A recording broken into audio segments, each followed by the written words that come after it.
Okay naman 'to sa'kin at naghiyang din naman yung skin ko dito, hindi ako tinigyawat at hindi rin naman napunit ang aking mukha kakagamit nito.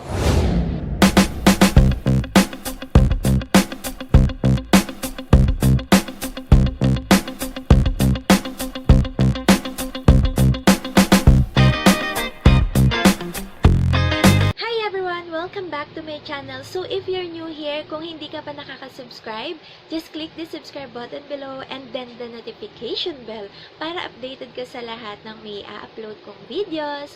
So for today's video, lalabas kami ni nanay, pupunta kami sa palengke, and then hindi pa ako nakakahilamos ng aking face. So gusto ko i-share sa inyo kung ano tong mga ginagamit ko sa aking face pagkagising sa umaga. So, if you wanna know my thoughts, just keep on watching! Ang unang-una kong ginagawa pagkagising, syempre ay ang magdasal. Huwag natin kalimutan magdasal bago matulog at pagkagising sa umaga.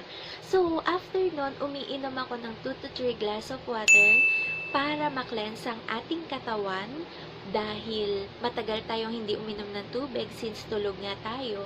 At ito naman ay super healthy dahil wala siyang carbs, wala siyang calories, wala siyang cholesterol. So, drink lang ng drink para malinis ang ating katawan. At dahil ang ating katawan, 80% dito ang tubig. So, super healthy and super perfect talaga uminom ng tubig every day. Next doon, nagka-cleanse na ako ng aking mukha ng water, and then nag-a-apply na ako ng cleanser. So, I'm using Cetaphil cleanser. Meron akong review nito, ilalagay ko sa description box yung link kung gusto nyo mapanood kung anong masasabi ko dito sa Cetaphil cleanser. Meron itong paraben sa ingredients. So, gusto ko siya i-share sa inyo dahil dito talaga ako humiyang, kaya binalik-balikan ko tong Cetaphil cleanser. Kahit may paraben siya, ginamit ko na lang rin. Dahil sa skin, mahirap talagang maghanap ng kung anong hiyang sa'yo. Kaya kung nanghiyang na sa'yo, ay mag-stay ka na dun, diba? Next doon, nag-a-apply ako ng scrub para ma-exfoliate ang ating skin. And I'm using St. Ives Fresh Skin Apricot Scrub. Meron din akong review dito. Ilalagay ko rin sa description box yung link kung gusto nyo mapanood kung maganda ba ito. Dahil may mga nababasa akong article na hindi nga daw ito maganda since malalaki yung beads niya at nakakapunit daw ng skin. So, kung gusto nyo i-try, okay naman to sa akin. At naghiyang din naman yung skin ko dito. Hindi ako tinigyawat. At hindi rin naman napunit ang aking mukha kakagamit nito. Gusto ko i-share sa inyo kung ano tong ginagawa ko. Para less time, less hassle, at mas mabilis, mas effective na ginagawa ko sa aking face using this cleanser and then itong scrub. Ang ginagawa ko ay wet your face first and then wet na ang aking face with water. Maglalagay ako ng Cetaphil cleanser.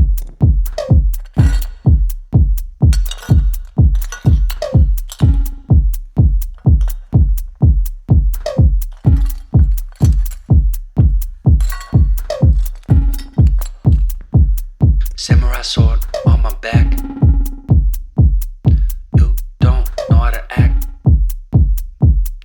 Maybe you should relax. Maybe you should relapse. Just kidding.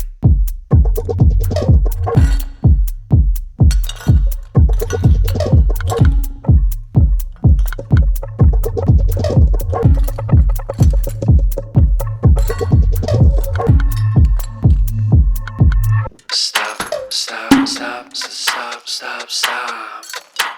Woo. Woo. Stop, stop, stop, stop, stop, stop. Stop, stop, stop, stop, stop. Stop, stop, stop, stop, stop, stop. Stop, stop, stop. stop, stop, stop, stop, stop, stop, stop, stop, stop, stop, stop.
Stop, stop, stop, stop. Minutes and then I'll be back. Pag nagpupunas ng towel, ganito lang, dampi-dampi, at hindi yung ganun. Kasi masisira daw yung skin.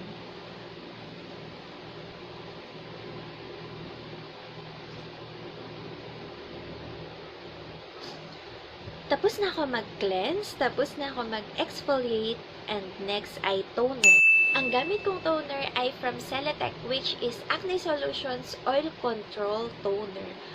Ang condition ng skin ko, combination dry and oily. May review din ako dito. Ilalagay ko sa description box yung link kung gusto nyo mapanood kung okay ba to sa oily skin, okay ba siya sa dry skin since combination skin ako. At two ways to kung paano maglagay. So, yung una, gagamit ka ng cotton. Yung pangalawa ay lalagay mo lang dito sa iyong palad. At ito ang gagawin ko ngayon. Maglalagay na ako.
Gamitin ko ngayong moisturizer is yung from Eye White Korea Aqua Moisturizer Glow. Na-review ko na to. Ilalagay ko sa description box yung link. Sabay ko lang silang pinag-review nito. Celetec Acne Solutions. At kung gusto nyo malaman kung maganda ba tong dalawang products na to, panoorin nyo lang yung link. Pang second time ko pa lang tong gagamitin sa aking face. And maganda naman siya since paraben-free siya at na-absorb naman agad siya ng skin ko since yung unang review ko, nagustuhan ko siya. Maglalagay na ako. Ang maganda pa dito, sobrang bango niya, amoy strawberry. Ikakalat ko lang siya sa aking face.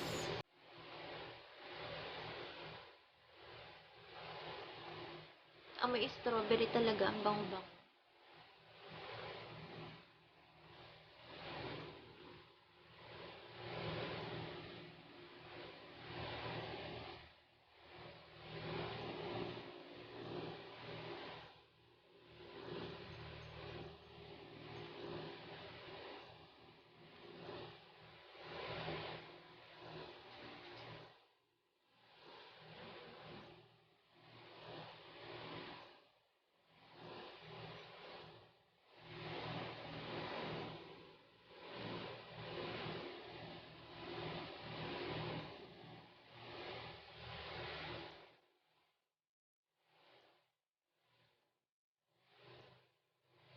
wala ka talagang mapipil na lagkit. Parang tubig lang rin siya. Kagaya ng ginagamit ko na Celatec Hydration. Kaya maganda rin tong Aqua Moisturizer Glow. Tapos na ako mag-apply ng cleanser. Next, nag-exfoliate na rin ako and then nag-apply na rin ako ng toner. Naglagay na rin ako ng moisturizer and last is sunblock. So, kahit nasa bahay ka lang daw, kailangan mo pa rin mag-apply ng sunblock. Sabi sa napanood ko. At ang gamit kong sunblock ay Face and Body Sunblock Quick FX. Made in Korea. So, nabili ko pa to October 2019 pa, yung nag-swimming kami sa Pangasinan at wala akong dalang sunblock nun. So, pumunta ako sa Watsons at naghanap ako ng pinakamurang sunblock at ito ang nakita ko. 99 pesos to, 10 grams. At maganda pa rito ay wala siyang paraben. Meron siyang directions. So, directions for use, take an appropriate amount onto the palm of hand and blend into skin in circular motions. Use as the last step in skincare routine. May be applied under makeup or worn alone. Apply liberally 15 minutes before sun exposure. Reapply as needed.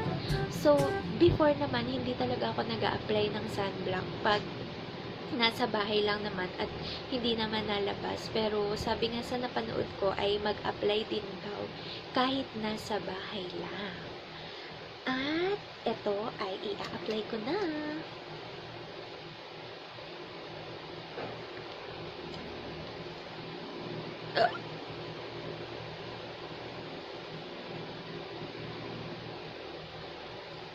Amoy cologne siya ng baby. Nakalimutan ko yung brand kung ano yun. Mabango siya. Ay. Ang maganda rin dito, affordable na siya for 99 pesos. Tapos, pwede pa siya sa face and body. Super tipid.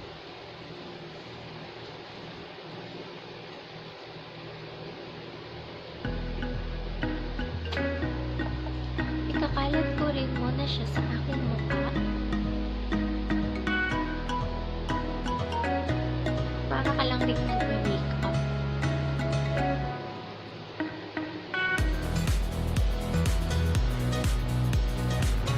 Don't forget the neck.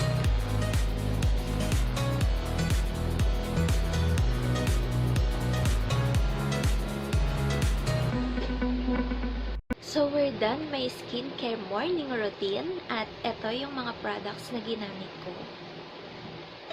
Madali naman sila makita since available sila sa Watsons, sa department store, hypermarket, supermarket, available naman tong mga to. And for the price, affordable din sila.